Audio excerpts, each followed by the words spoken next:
produit des effets. Nous avons pris l'engagement de réformer, n'est-ce pas, la justice au pays, de travailler pour le développement économique dans notre pays. Et quand vous regardez tous ces engagements pris par la RDC, aucun des engagements n'a été respecté.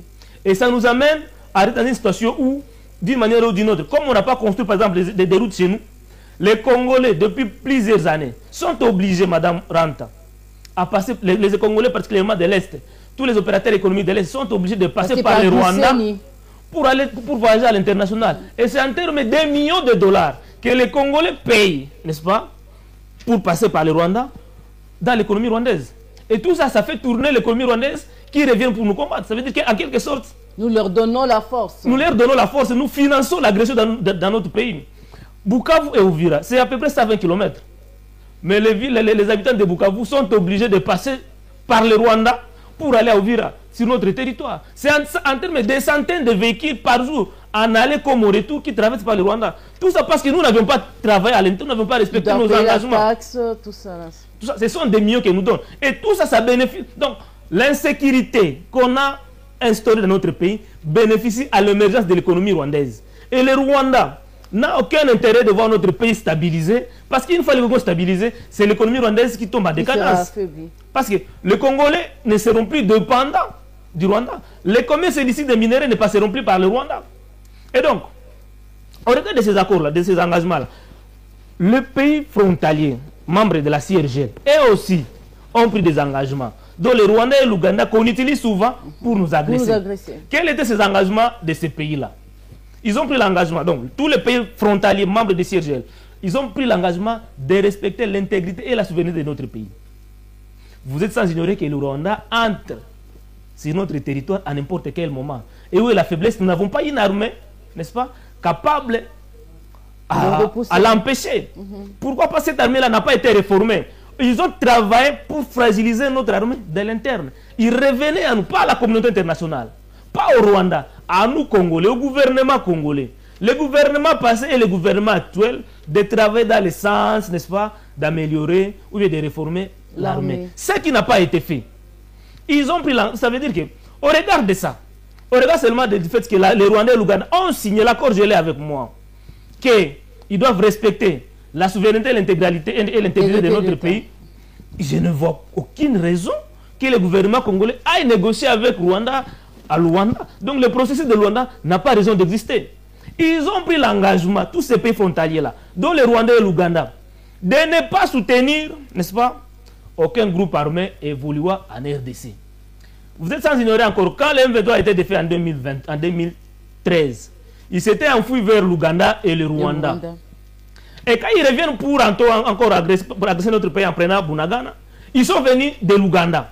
Alors que dans cet engagement, ils s'étaient convenus que lorsqu'il y a des rebelles ou des criminels qui s'enfuient dans leur pays, ils les arrêtent et ils renvoient au Congo pour qu'ils soient jugés. Cela n'a jamais été fait. Donc, le gouvernement congolais n'a encore en plus aucune raison d'aller négocier avec le Rwanda. Comme je l'ai dit tantôt, le gouvernement congolais n'a pas pris l'engagement de négocier avec les groupes rebelles, comme ça s'est fait aujourd'hui à Nairobi. Le gouvernement congolais a pris l'engagement de les défaire. Et ça a été signé. Donc le processus, l'accord cadre d'Addis Abeba est le meilleur. Ça donnait tous les astuces nécessaires pour taire la guerre de façon pacifique et établir l'autorité de l'État sur toute l'étendue du territoire, de réformer l'armée congolaise et de travailler pour le développement économique.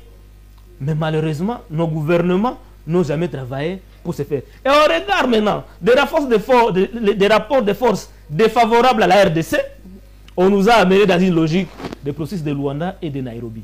Pour toujours chercher la paix, le gouvernement congolais est allé, n'est-ce pas, rejoindre l'organisation sous-régionale des agresseurs, l'EAC. L'EAC, c'est un regroupement des agresseurs. Le Rwanda est là-bas, l'Ouganda est là-bas, le Kenya est là-bas, et tant d'autres pays. Et nous sommes allés de façon naïve dans cette organisation-là. Et c'est cette organisation-là aujourd'hui qui est en train de nous pousser à négocier avec le Rwanda, à négocier avec l'Ouganda. Or, quand on négocie avec le Rwanda et les groupes armés, quand on négocie avec le Rwanda à Luanda, on oublie un acteur de taille, un acteur majeur, qui est la communauté internationale, qui est acteur majeur de ce conflit.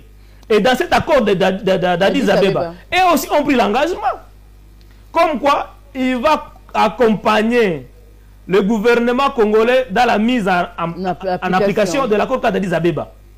Et une force d'intervention, selon le chapitre 7 du charte des Nations Unies, était mise en place, n'est-ce pas, pour contraindre toute personne ou tout groupe armé qui serait en mouvement.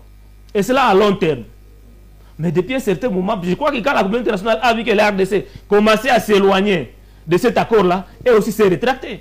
Parce qu'à un moment donné, la communauté internationale est devenue plus observateur qu'acteur par rapport au conflit que nous avons. À tel point que notre pays a été classé dans le palmarès des pays négligés, des conflits où les conflits sont négligés par une organisation là de Norvégiens, comme étant parmi le premier pays où le conflit est négligé.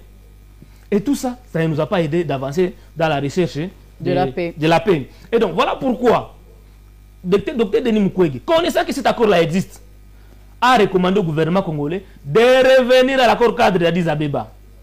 Parce que cet accord-là donnait tout le nécessaire pour que nous soyons dans une situation de paix. Comme je l'ai dit, cette faiblesse-là des rapports de force défavorables à la RDC, nous sommes dans la logique qui nous amène à négocier avec les agresseurs. L'aggravation de la crise. L'aggravation de la crise. Et donc aujourd'hui, le gouvernement congolais a intérêt de travailler et d'écouter Dr Denis Mukwege, afin que nous puissions revenir, nous puissions travailler dans le sens de renforcer le rapport de force. Et c'est à ça que Dr Denis Mukwege est en train de travailler aujourd'hui. Aujourd'hui, vous voyez les décisions tomber de partout. Je crois que vous et moi, nous avions suivi la plaidoirie aussi musclée de Dr Denis Mukwege qui a mis le député européen face à les responsabilités.